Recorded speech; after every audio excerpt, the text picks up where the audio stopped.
settling into the body.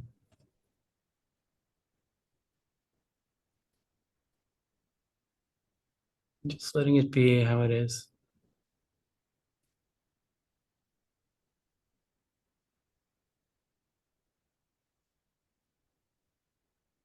Breathe in deeply.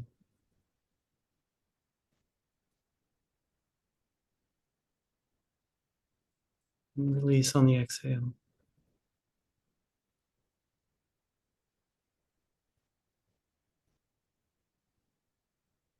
Maybe letting go of any stories about what's been going on in the day.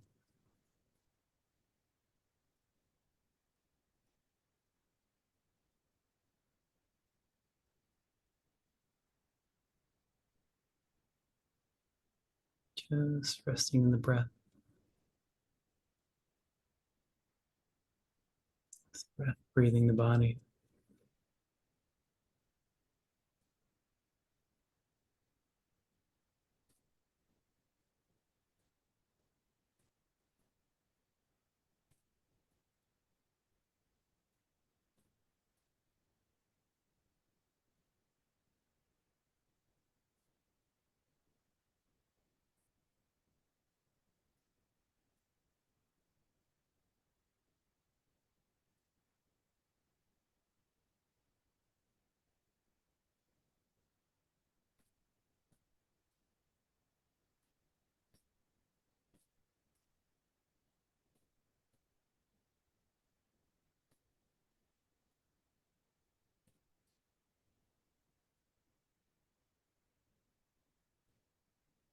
And the breath breathes itself without any need for your conscious control.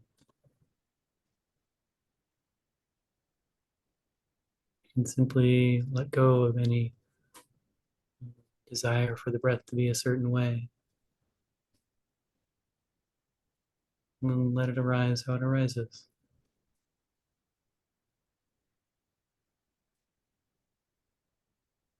Just receive.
And as you rest, as awareness of the breath arising and passing away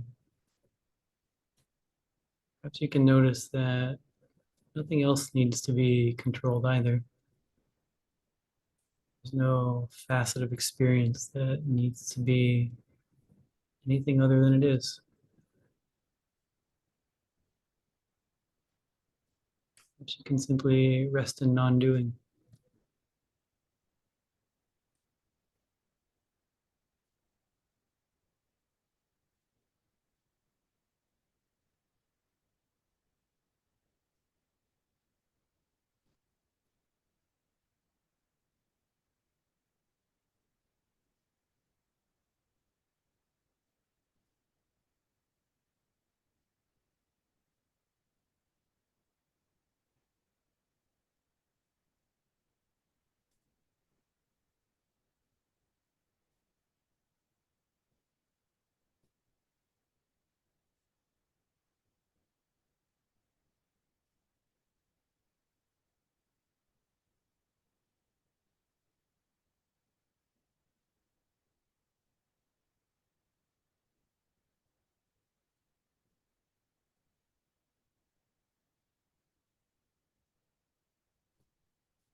As you rest in awareness, you might notice the mind continually tries to change things, to make experience be something different than what it is.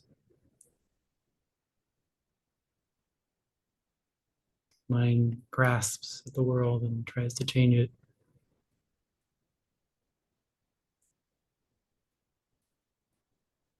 You might notice that that too is simply phenomena arising and passing away.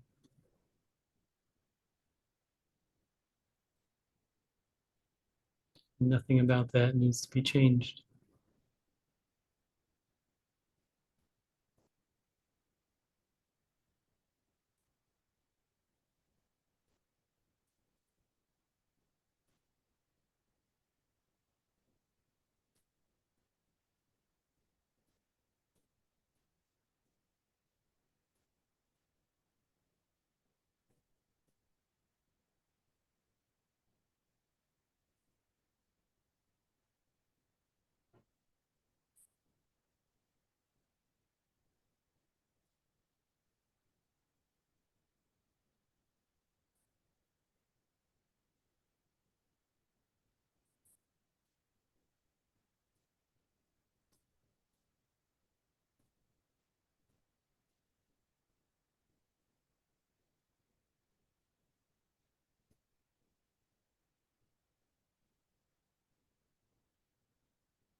this non doing, this lack of grasping,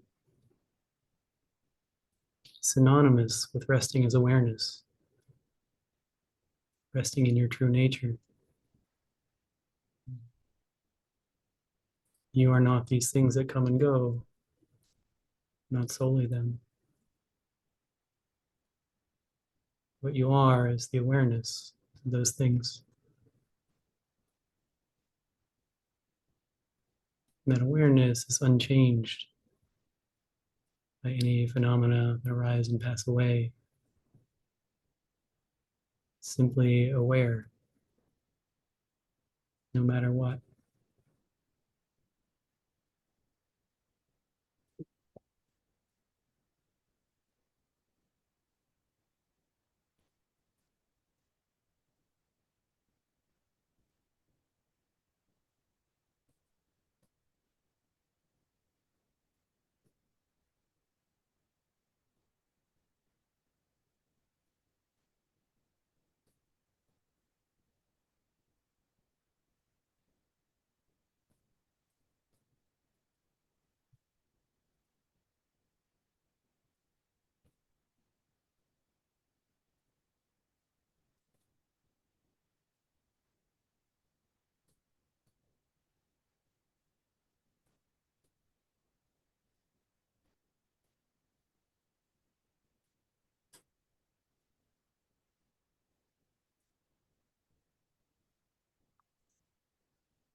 Even when the mind is lost in thought, awareness is still present. The experience of being lost in thought is something aware of that.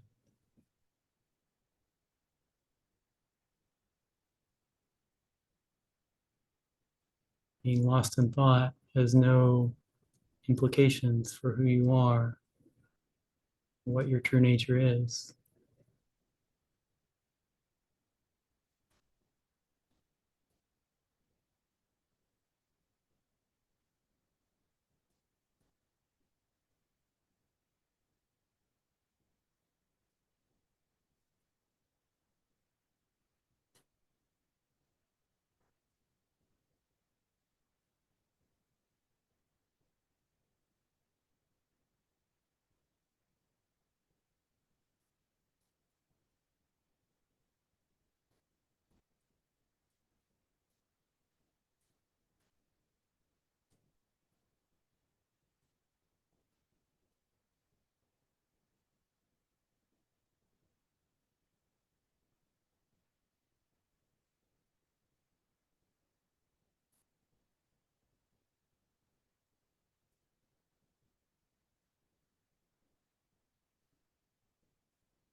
When the grasping dies down, mind becomes simply a receiver, receives the sights, sounds, feelings, mental phenomena, smell, taste, receives them into perfect stillness.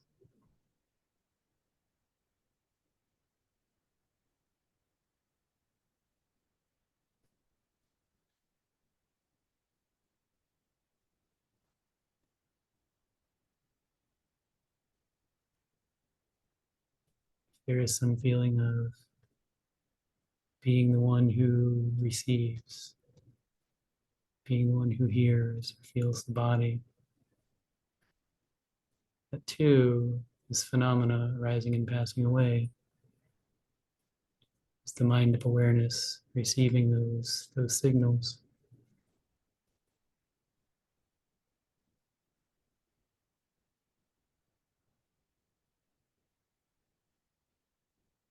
It's ever-present awareness knowing the world.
Nothing needs to be done here.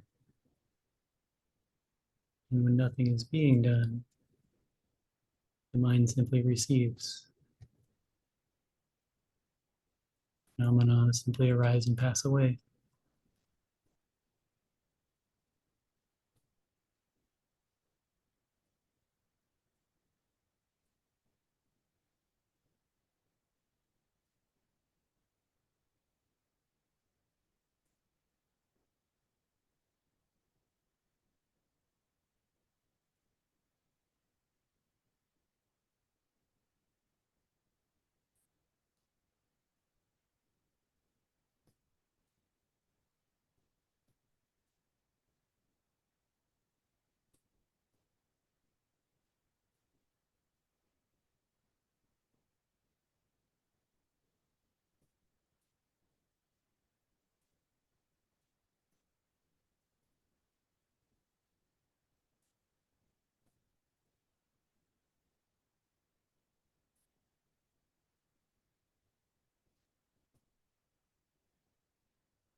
Simply let go.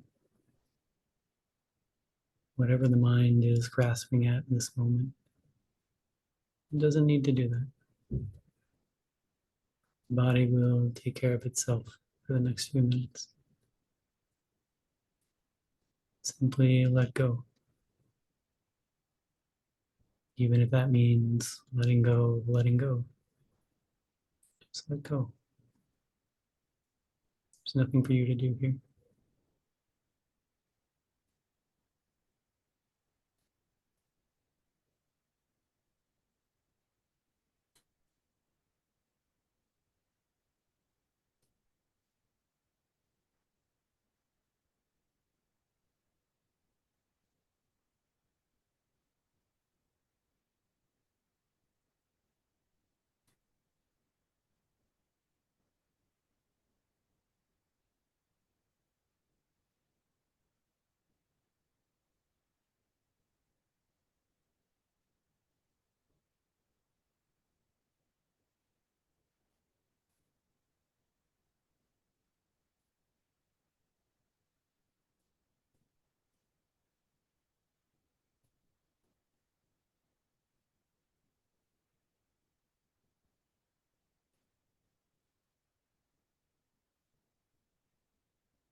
In the last 5 minutes,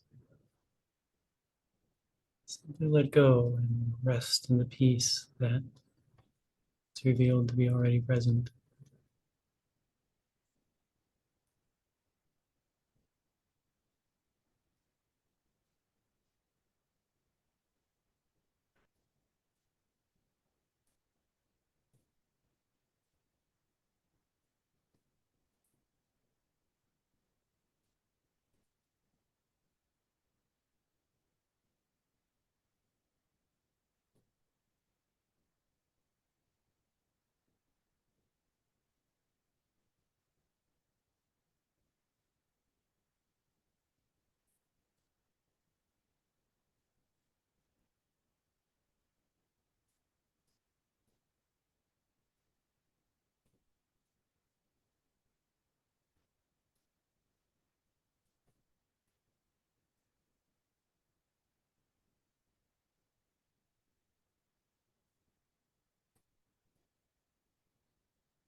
Hmm. Thanks for coming, everyone. Quick announcement before we get started. There's going to be a community brunch on the 18th. You're certainly all welcome to come. There should be a post on the website under the calendar page. No pressure.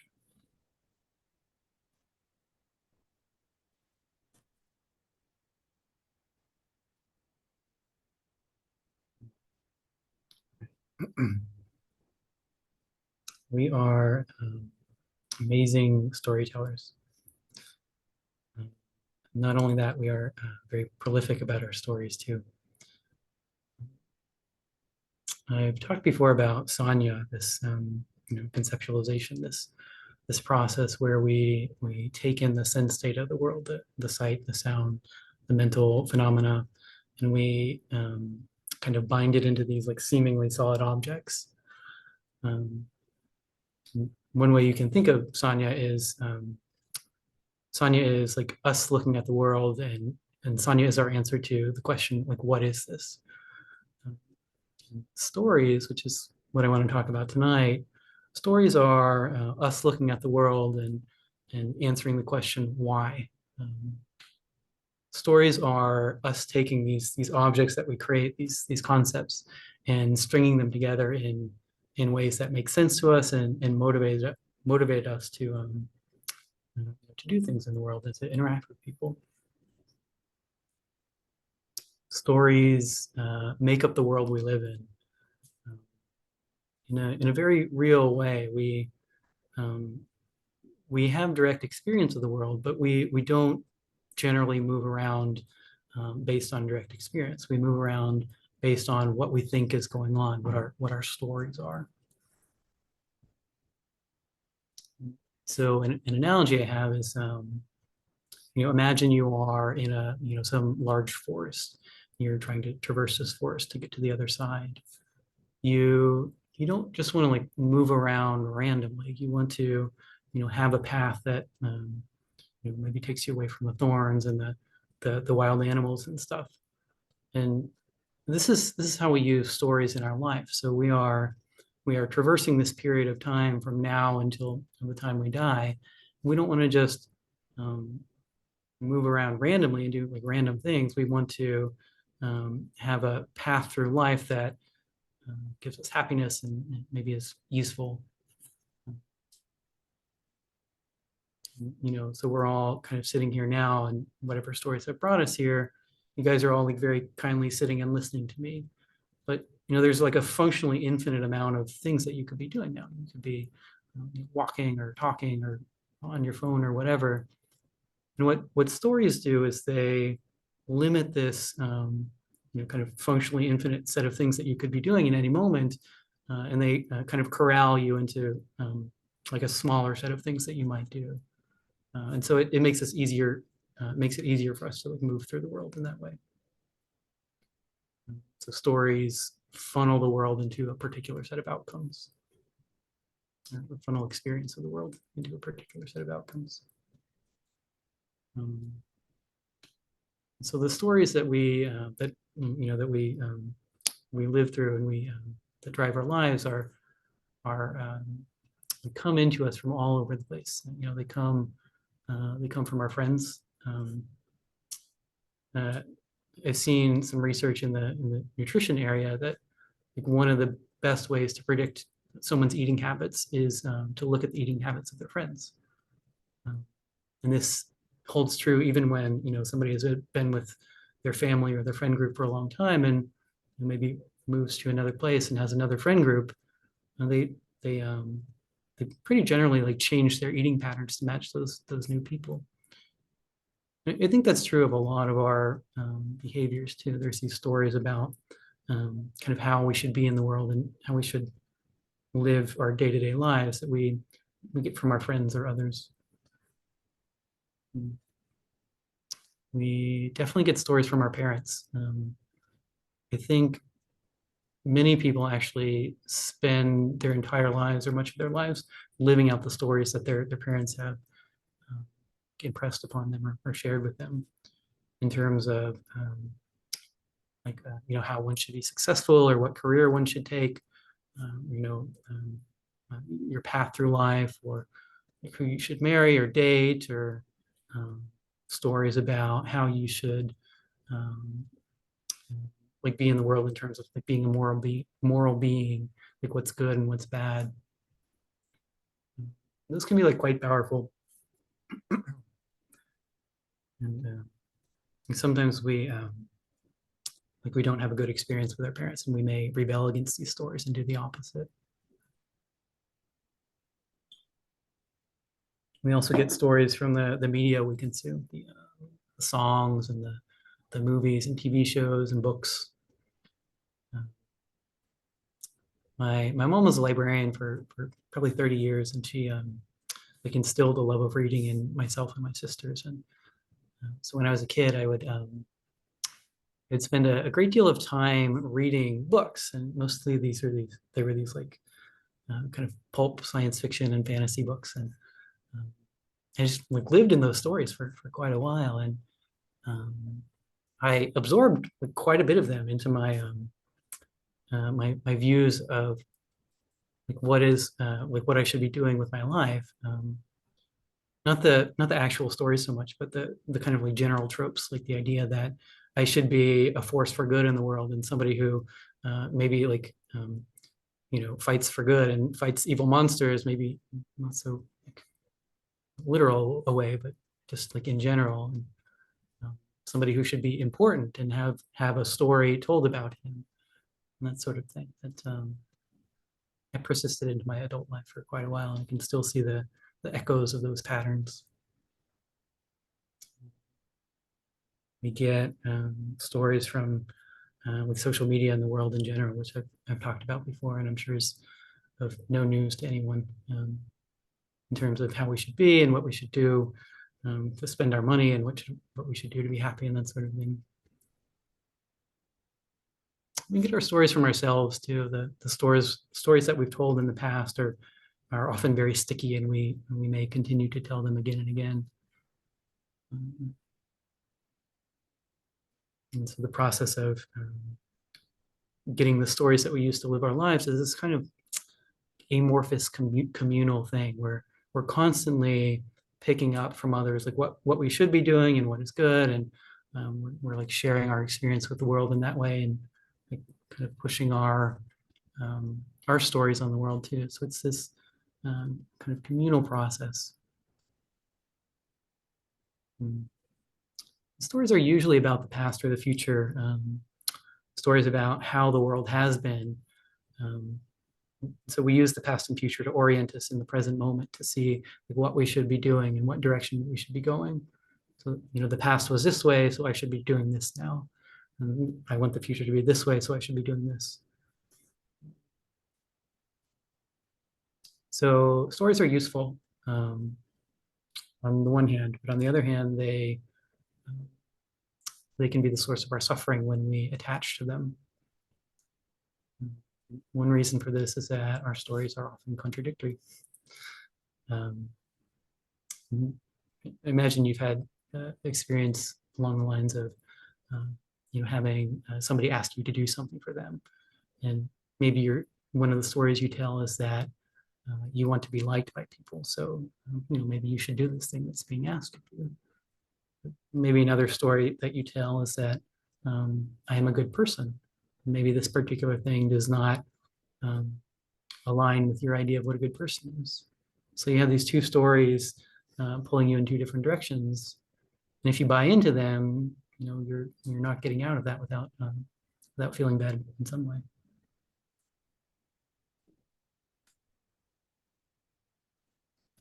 But the big reason we suffer is that we misunderstand them. We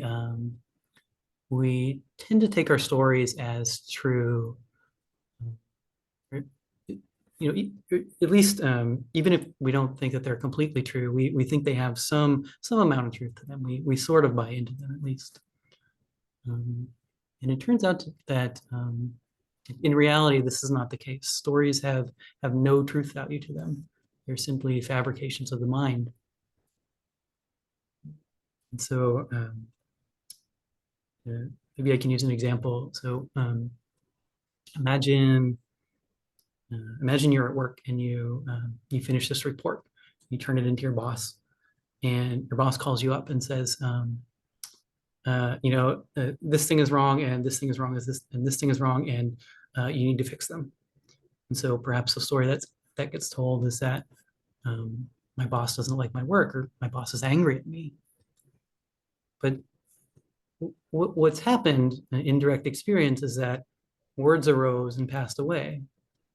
Your boss said something and then was silent. Where did the dislike or the anger occur in direct experience? It's a fabrication of the mind.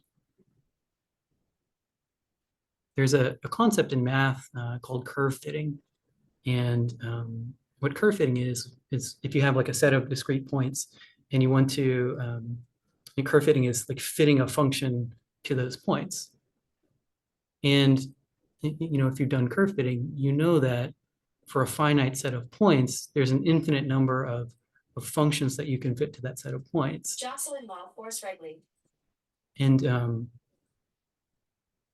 this is what we do with our stories. We take the points of data and experience. The boss said some words, and maybe we take some like past experiences we've had with him, and we fit a story to those points. We fit a narrative to those points that the mind thinks that works. But it's just a guess. It's something that the mind makes up. And this is true of all of our stories, even the very big ones, even something like I need to be loved to be happy, or I need this body and this mind to be healthy, to be happy. Even the very biggest story of all, the story that I am, that too is just the mind like curve fitting some data points. It's had some experiences, and that's the story it tells to make sense of those experiences. And it's just a guess. It's just a story. There's no truth to it. You can talk about stories like being a better fit to the data or a worse fit to the data, stories being more or less useful, but none of them are true. They're all just guesses.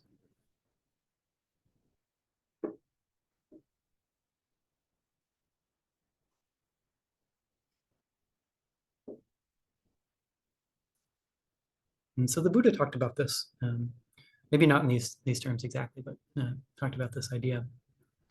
You guys have probably heard of right view, one of the steps on the Eightfold Path. And I think right view is mostly about like wholesome and unwholesome views. But one aspect of right view, in my understanding at least, is that is this point that I've made that stories don't have any truth value to them, to not hold to fixed views because they're not true. So I'll read just a bit from the Metta Sutta, my favorite of suttas.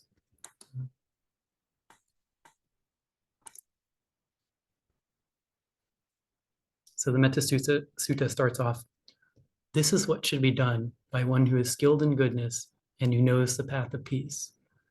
So this is the Metta Sutta.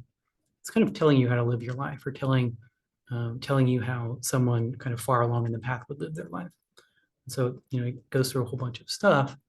And the very last paragraph at the end says, "By not holding to fixed views, the pure-hearted one, having clarity of vision, being freed from all sense desires, is not born again into this world." Meaning does not suffer anymore. So by not holding to fixed views, one does not suffer. And that's the teaching here. The teaching is by not holding to fixed views. The teaching is not by not having fixed views. So the teaching is not to not have any story. It's to not hold to fixed views, to not buy into the stories. We need the stories to move around and interact with people, but we don't need to take them as truth, because they're not.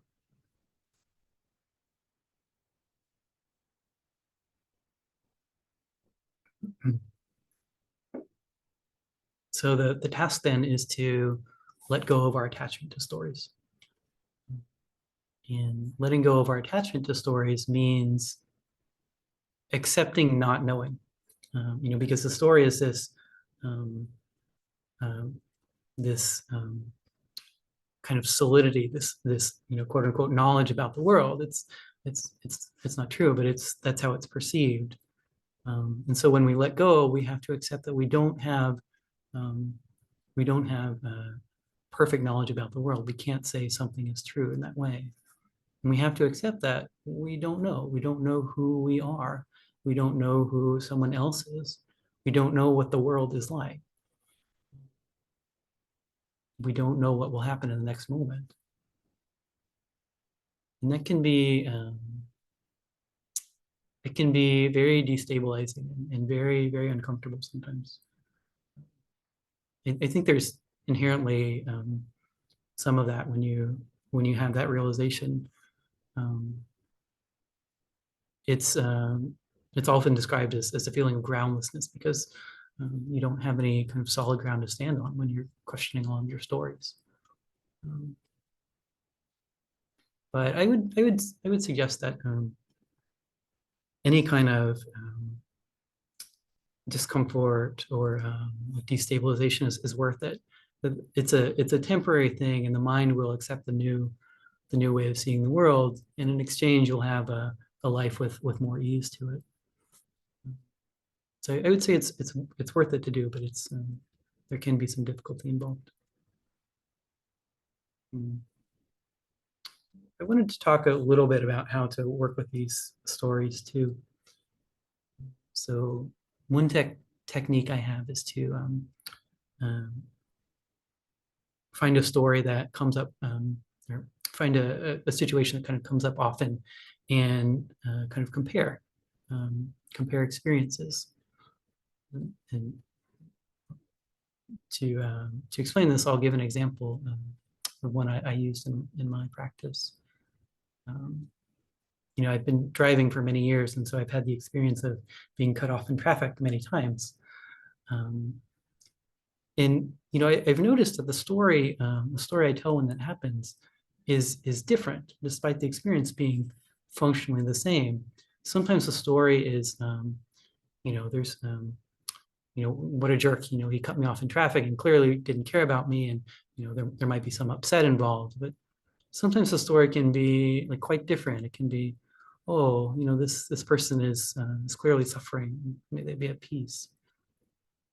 And seeing the stories be like so different, so like conditional on what's going on, and seeing the fickleness of the mind and how it like makes these stories up, it makes it harder to take them seriously. Another technique I can offer is to look at your emotional responses. So if you have an emotional response, there's some story involved. The mind is telling you something should happen that shouldn't be happening, or something of that sort.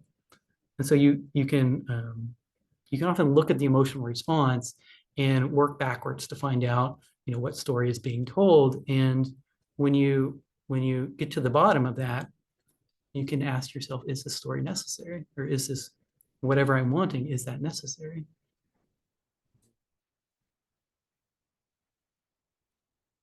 So, for example, I have a person in my life who, whenever we kind of make plans to get together for coffee or catch up on the phone or whatever, this person like habitually drops the ball on following through with those plans. And this is a experience that's happened quite a bit, and so I've had like um, a lot of experience working with this. And so if I might do this practice, I might look at what's going on. I might see I'm upset, and I might ask why am I upset?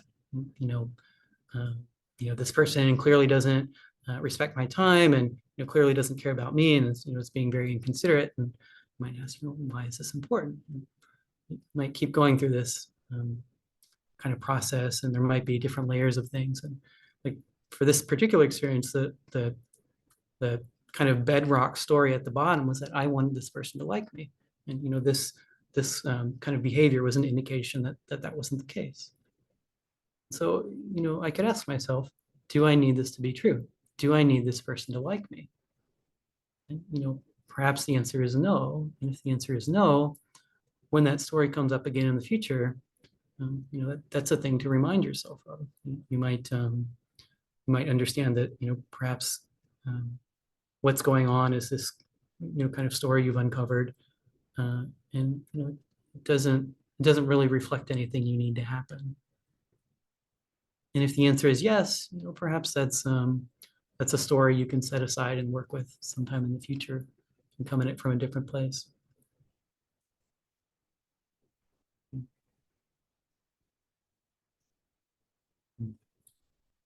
So those two things they're good and useful.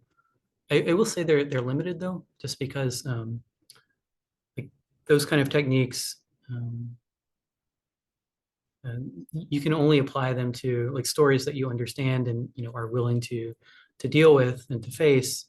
You can only do that when you have the time and the inclination to perform this process. You can't really use that for pre-verbal stories, stories with pre-verbal roots. So they're useful, but I would say that the real kind of efficacious way to work with stories is your sitting practice.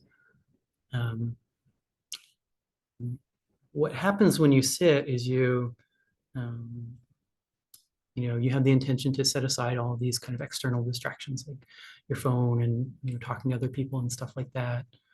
You may work with some technique that helps you either set aside the internal distractions or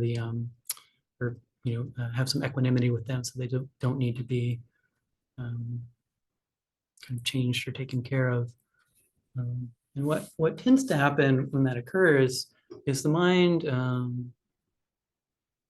tends to quiet down, and it finds a source of peace and doesn't need to tell so many stories to control experience. Like when you're out and about in the world, you're telling stories all the time, trying to change things and fix things, but you're doing less of that on the cushion. And so if you accumulate like many moments of this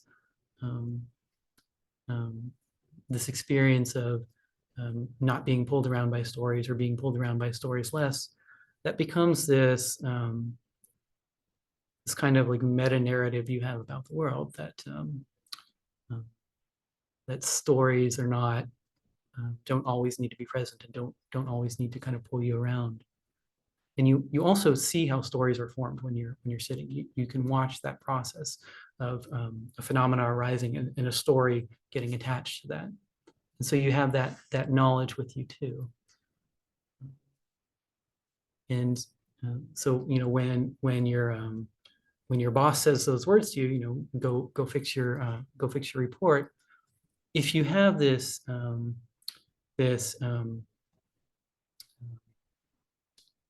word I'm looking for. If you have this like cache of memories of time when you haven't needed to be pulled around by stories, or like all these moments when you've seen that stories are just these kind of ephemeral guesses and are not particularly important, when the mind when the words arise and the mind is trying to fit a story to those words, it takes all that experience into account too. So it doesn't just see oh, what my boss said and what my boss said yesterday too. It's got all this experience of not needing a story to navigate the world. And so when you have a lot of that experience, the stories that you tell start to be less solid. Like the mind really can't take them so seriously. And another thing that starts happening is like when you are telling stories, the kind of psychological kinks get worked out. Like the things that kind of irritate you or wrap you around the axle or something like that, they start to just go away, like with this accumulation of experience. through practice of not needing to use stories. And at some point, the stories that you do tell, they become transparent, not in the literal sense, but um, that's a good word for it. Like the Zen talks about the luminous mind, the mind that um, is always present with this kind of radiating, loving knowing um, that that starts to come into experience. And even when your stories are still going around and you're still moving around the world, this like radiant knowing is present, and uh, stories become kind of transparent and washed out. They're just kind of little games the mind does, and they can come and go or do whatever they want. And that way of living is so much more gentle. You're not being pulled around. Like you still move. You still want to be in the world and interact with people and do stuff, but you're not so hung up on what you should be doing, or um, all the other stories that we have. So letting go of attachment to story is freedom in that way. Freedom from the prisons that we create on our own. The stories that we make ourselves that kind of like bind experience and cause our suffering. It's letting go of that is our freedom.